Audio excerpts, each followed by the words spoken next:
वैचारिक obsessive compulsive disorder क्या है?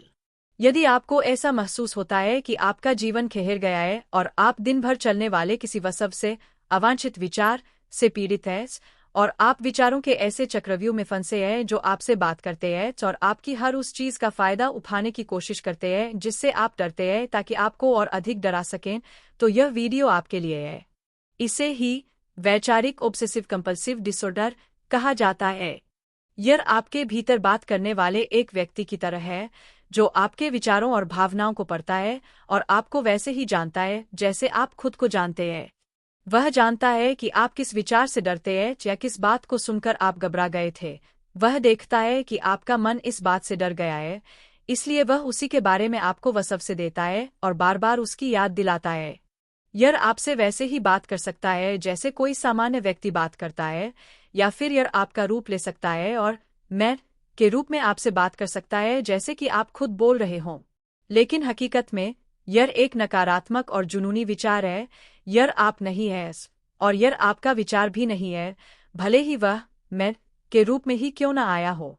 उदाहरण के लिए, यदि आपको यह विचार आता है कि मैं एक असफल इंसान हूँ, तो यह विचार आप नहीं है और नहीं यह आपकी अपनी सोच है, बल्कि यह एक नकारात्मक और वसवसे वाला विचार है, भले ही वह मैं के रूप में आया हो। ओसीडी आपको यह भ्रम दिलाना चाहता है कि यह बात आपने खुद कही है। आपको जो जानने की जरूरत है वह यह है कि आप एक अलग हस्ती है और आपके विचार एक अलग चीज है।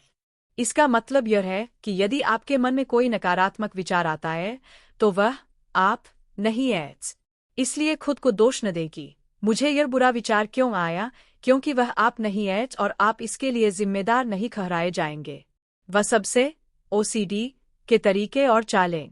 वह सबसे ओसीडी के मुख्य उद्देश्य आपको और अधिक डराना, आपका आत्मविश्वास छीन लेना, आपको उलझन में डालना और जितना हो सके आपको लोगों से अलग थलग करना है ताकि आप अकेले रह जाएं।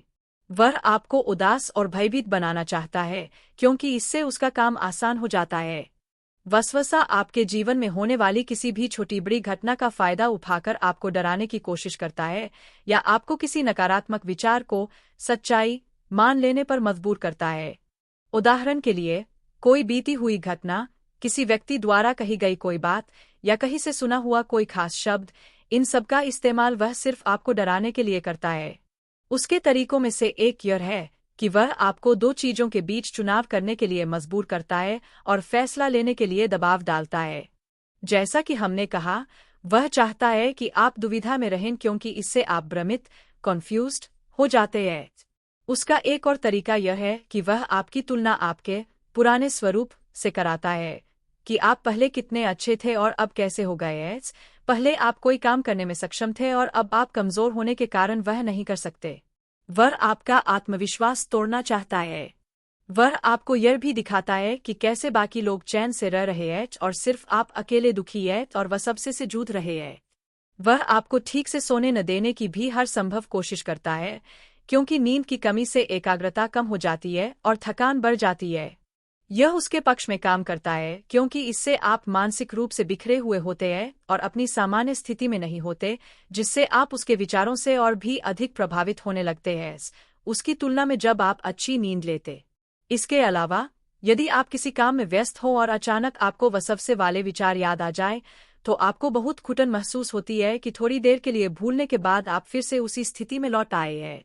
उदाहरण के लिए, जब आप लोगों के साथ व्यस्त होते हैं और जैसे ही उन्हें छोड़ते हैं, वह आपको याद दिलाता है कि अब आप फिर से अकेले हैं और फिर से उन्हीं विचारों से पीड़ित होंगे, जिससे आपको और भी ज्यादा बेचैनी होती है। हैरान न हो, मैं महसूस कर सकता हूं कि आप किस दौर से गुजर रहे हैं। वह सबसे ओसीडी के प्रकार। ओसीडी के प्रकार। वसवसा सिर्फ एक तरह का नहीं होता, बल्कि इसके कई प्रकार हैं, जिनमें से कुछ प्रमुख ये हैं। निर्णय का वसवसा, फैसला लेने में घबराहट होना। अपराधबोध का वसवसा, हर बात पर खुद को गुनहगार महसूस करना। नींद का वसवसा, सोने को लेकर चिंता और विचार। धार्मिक वसवसा, धर्म और आस्था से जुड़े नकारात्मक विचार। स्वास्थ्य का वसवसा, बीमारी का डर। जल्दबाजी का वसवसा, हर काम जल्दी करने का दबाव महसूस करना। तबाही का वसवसा, यह सोचना कि कुछ बहुत बुरा या खतरनाक होने वाला है। गलतियों का वसवसा, यह यकीन होना कि मुझसे पक्का कोई गलती हुई है और मुझे इसे तुरंत सुधारना होगा। धमकी भरा वसवसा, यह सोचना कि अगर मैंने यह काम नहीं किया तो कुछ बुरा हो जाएगा। अतिशयोक्ति का वसवसा, यह सोचना कि मामला बहुत गंभीर है, तो तुरंत कुछ करना चाहिए। रिश्तों का वसवसा, जो दूसरों के साथ आपके रिश्तों को बर्बाद करना चाहता है। प्रार्थना नमाज का वसवसा, इबादत के दौरान आने वाले विचार। दुख का वसवसा, ऐसे विचार देना जो आपको लगातार दुखी रखें। वसवसे ओसीडी का इलाज कैसे किया जाता है? सबसे पहली चीज यह है कि आपको स्वीकार करना होगा कि आप वसवसे ओसीडी से पीड़ित हैं। यह स्वीकार करना उन सबसे महत्वपूर्ण चीजों में से एक है जो ईश्वर की इच्छा से आपको इससे बाहर निकलने में मदद करेगी। अपनी आज की जिंदगी की तुलना वसवसे से पहले वाली जिंदगी से न करें और अपनी तुलना उन लोगों से न करें जो इस बीमारी से पीड़ित नहीं है। यह तुलना आपकी कोई मदद नहीं करेगी बल्कि वसवसे को और मजबूत करेगी। इसलिए इसका विरोध न करें बल्कि इसे स्वीकार करें।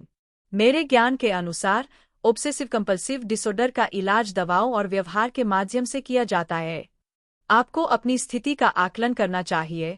यदि वसवसा आपके जीवन को बहुत अधिक प्रभावित कर रहा है, जैसे कि आप इसकी वजह से लंबे समय से ठीक से सो नहीं पा रहे हैं, या इसने आपको लंबे समय तक रहने वाले अवसाद की स्थिति में पहुंचा दिया है, या आप पूरे दिन इससे कहते रहते हैं और आपको लगता है कि आपका जीवन रुक गया है, तो ऐसी स्थिति में मनोचिकित्सक साइकियाट्रिस्ट के पास जाना अनिवार्य है।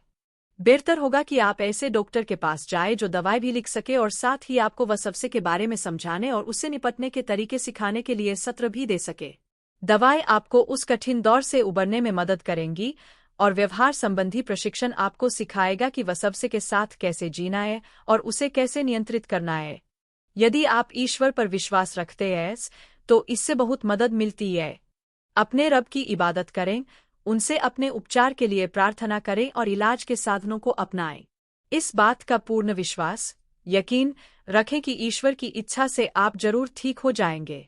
वसवसे से निपटने की तकनीकें। सबसे पहली और महत्वपूर्ण बात यह है कि आपका मस्तिष्क यह देख पाए कि आपके पास वसवसे से निपटने की क्षमता और आवश्यक उपकरण मौजूद है। ऐसा करने से आपका आत्मविश्वास बढ़ता है और वसवसे की शक्ति कम हो जाती है। इसलिए इन तकनीकों को जानना और उनका पालन करना आपके लिए बहुत सहायक होगा। नजरअंदाज करना। मुख्य नियम यह है कि वसवसे को कोई प्रतिक्रिया न दे और उसे नजरअंदाज करें। हालांकि कुछ ऐसी स्थितियां होती हैं जहां यह नियम काम नहीं करता, जिसे आप अनुभव के साथ सीखेंगे। लेकिन सामान्य तौर पर वसवसे वाले विचारों को कुछ भी साबित करने की कोशिश न करें और न ही उन्हें रोकने की कोशिश करें। यह स्वीकार करें कि वे मौजूद हैं और उन्हें नजरअंदाज कर दें। अपना दिन जारी रखें। वसवसे की पीड़ा के बावजूद इन विचारों की मौजूदगी में भी अपने दिन को सामान्य रूप से जीने की कोशिश करें। यह आपके भीतर एक मनोवैज्ञानिक शक्ति पैदा करता है और आपके व्यक्तित्व को मजबूत बनाता है। खुद को लोगों से अलग न करें। यदि आप खुद को लोगों से अलग कर लेते हैं और अकेले रहने लगते हैं, तो आप वसवसे को एक कीमती तोहफा दे रहे हैं कि वह आपको अकेला पाकर आपके भीतर बुरे विचारों को बोना जारी रखे। इसलिए भले ही आपका मूड खराब हो या आप डरे हुए हो, जितना हो सके लोगों के साथ सामान्य रूप से जुड़े। यदि आप अकेले रहते हैं और आपके पास घर में अन्य लोगों के साथ रहने का विकल्प है, तो अकेले न रहें, जितना हो सके सामाजिक बनें। आत्मविश्वास बढ़ाना।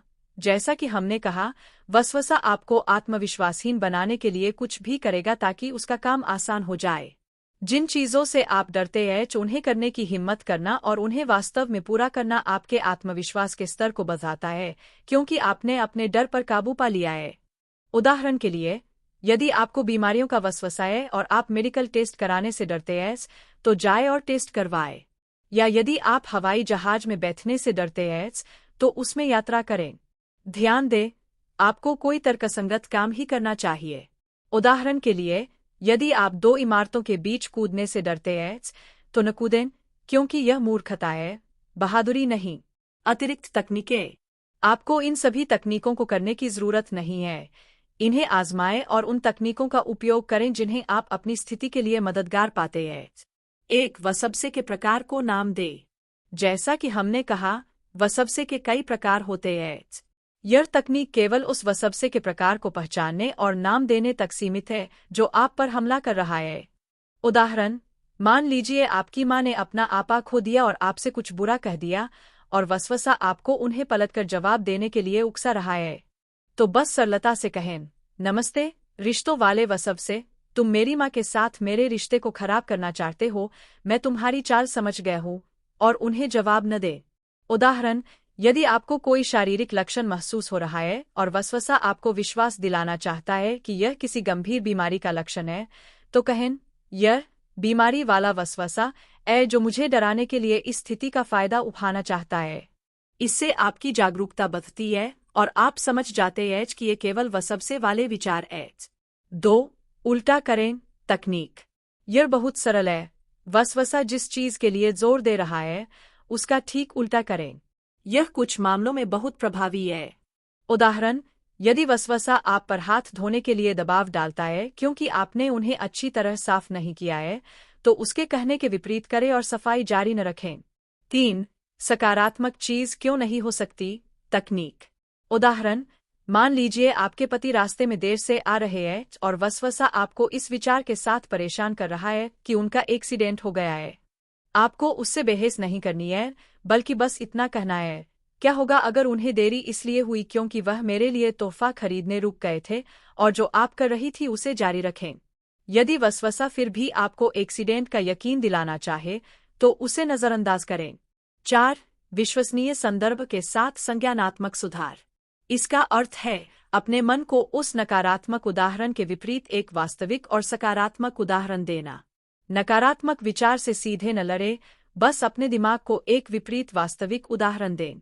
उदाहरण, यदि आपने कहीं जानकारी देखी कि खांसी से मृत्यु हो जाती है, यह गलत जानकारी है, और वसवसा इसका फायदा उठाने लगा, तो आर्टिफिशियल इंटेलिजेंस (AI) से उन लोगों के उदाहरण पूछें जो खांसी से बीमार हुए और आसानी से ठीक हो गए। वह आपको उदाहरण देगा और आपका मन शांत हो जाएगा। 5. मेरी आवाज वसवसे से तेज है तकनीक। उदाहरण, आपने मन में कहा, मैं ठीक हूँ, और वसवसे ने जवाब दिया, मैं ठीक नहीं हूँ, तो अपनी बात को दोहराए ताकि वह प्रभावी रहे और कहें, नहीं, मैं ठीक हूँ। अधिक गहराई से न सोचें और इस पर बहस न करें। यह वसवसे के सामने आपके व्यक्तित्व को मजबूत करता है। 6. वसवसे को टालने की तकनीक। विचार यह है कि वसवसे का तुरंत विरोध न करें, बल्कि जानबूझकर उसे टाल दें। यदि आपके मन में कोई वसवसे वाला विचार आता है या वह आपको कोई निर्णय लेने के लिए मजबूर करता है, तो मन में कहें, ठीक है वसवसे, मैं तुम्हारे बारे में 10 मिनट बाद सोचूंगा। फिर वास्तव में 10 मिनट का टाइमर लगा दे और उस दौरान कुछ और करें। 90% मामलों में समय बीतने के बाद उस विचार पर सोचने की इच्छा खत्म हो जाती है या बहुत कमजोर हो जाती है। यह तकनीक आपको नियंत्रण कंट्रोल का एहसास देती है क्योंकि आप वसवसे के दबाव में नहीं दबे, बल्कि आपने तय किया कि उसके बारे में कब सोचना है। 7. पर्यवेक्षक तकनीक। जब कोई बहुत शक्तिशाली विचार आए तो उसे अपने भीतर से नहीं बल्कि अपने बाहर से देखने का प्रयास करें। मैं डरा हुआ हूँ कहने के बजाय कहें, देखो अब डर महसूस हो रहा है, या यह विचार मुझे मार रहा है कहने के बजाय कहें, देखो वह वसवसे वाला विचार फिर से मुझ मिलने आया है। यह आपको एक निरीक्षक की भूमिका में ले आता है जिससे आपके और वसवसे के बीच एक दूरी बन जाती है। यह दूरी जितनी बढ़ेगी वसवसे का प्रभाव उतना ही कमजोर होता जाएगा। 8. निकासी लेखन तकनीक।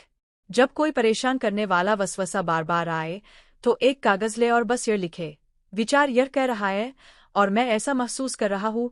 विश्लेषण न करें, जवाब न दें और नहीं स्पष्टीकरण दें, बस उस विचार को अपने दिमाग से निकालकर कागज पर उतार दें।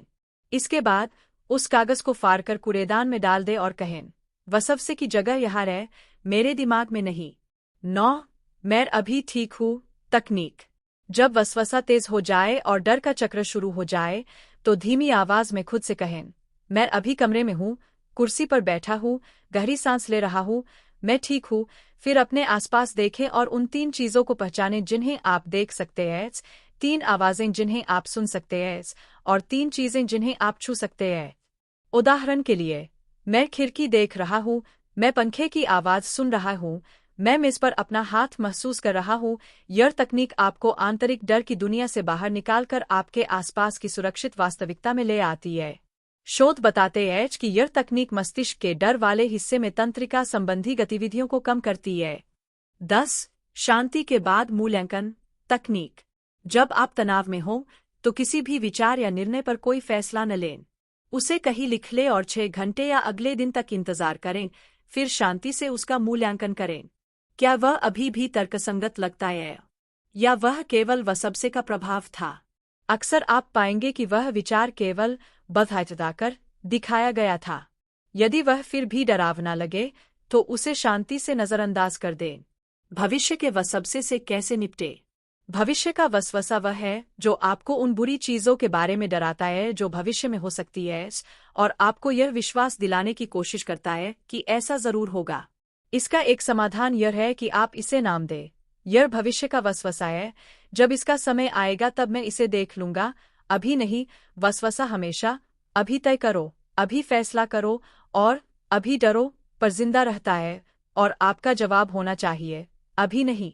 अंत में, अपने जीवन में वैचारिक obsessive compulsive disorder pure OCD की उपस्थिति को स्वीकार करें और इसके साथ जीना सीखें। जीवन में संदेह, डाउट और नकारात्मक संभावनाओं की उपस्थिति के बावजूद जीना सीखें और विश्वास रखें कि आप वसवसे के इस अनुभव से पहले की तुलना में कहीं अधिक मजबूत बनेंगे। जब आप यह निर्णय लेते हैं कि आप वसवसे के सामने हार नहीं मानेंगे, उसकी चालों के प्रति जागरूक रहेंगे और बताई गई तकनीकों का पालन करेंगे, तो समय के साथ आप एक बेहतर इंसान बनेंगे जिसके पास अधिक मजबूत व्यक्तित्व और अधिक बुद्धिमानी होगी और ईश्वर की इच्छा, इंशाअल्लाह, से आप इस पर विजय प्राप्त कर लेंगे।